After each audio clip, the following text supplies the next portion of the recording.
Sunday to everyone. During our recollection about 3 weeks ago, I raised 3 questions to help in discerning our commitment as disciples of Jesus of Nazareth, with St. John Baptist de La Salle as our spiritual master and model for life, so that we become signs of faith, hope, and love for all. These questions are: gusto ko ba? Kaya ko ba? Kakayanin ko ba? Or in English, do I desire it? Can I do it? And can I sustain it? Today I am blessed and edified as I witness fellow Lasallians saying yes to all these questions. Indeed, we are all blessed to see the fruits of their discernment. Their consecration is a testimony of their generosity to participate in incarnating God's kingdom in the here and now. But this is just another beginning, because in the days, weeks, months, and years to come, our commitments will be tried and tested. The readings of today's liturgy show us some of these challenges. In the first reading, we hear that God does not give up on his rebellious people, so he sends Ezekiel to call them to a change of heart. As disciples of Jesus, we are also called to be prophets amidst a now noisy world. Will our voices be heard? As with most prophets' experiences, we will not be able to touch the hearts of everyone. Let us not lose hope.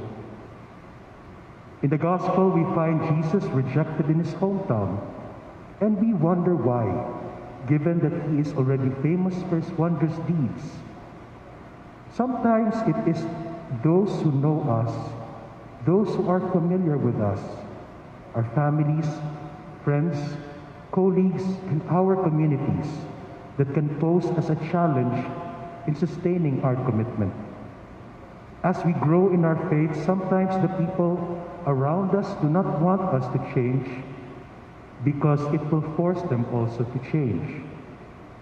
As prophets promoting justice, peace, and integrity of creation, sometimes we may need to call out those closest to us, and we may also be rejected.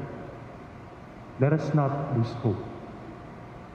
While the challenges pointed out in the first reading and the Gospel are coming from external factors, the second reading tells us that there are also internal forces that we must contend with. Paul spoke about a thorn in the flesh, his weaknesses, brokenness, and temptations. We all have them. There will be days when our commitments are not at their best. Our 100% vary each day, each month, each year, and that's okay. Let us not lose hope, because God said, "My grace is sufficient for you, for power is made perfect in weakness." Can we sustain the commitment we made today? Yes, as long as we focus in Christ.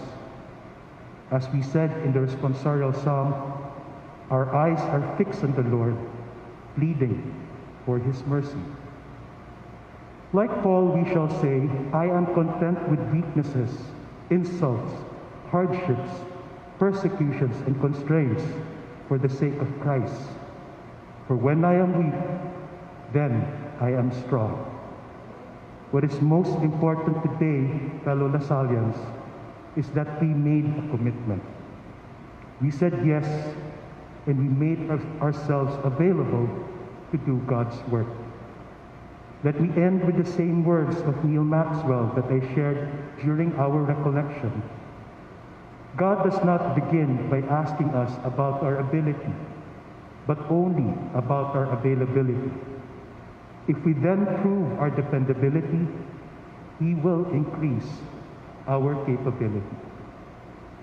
Live Jesus in our hearts forever. Congratulations, everyone. you.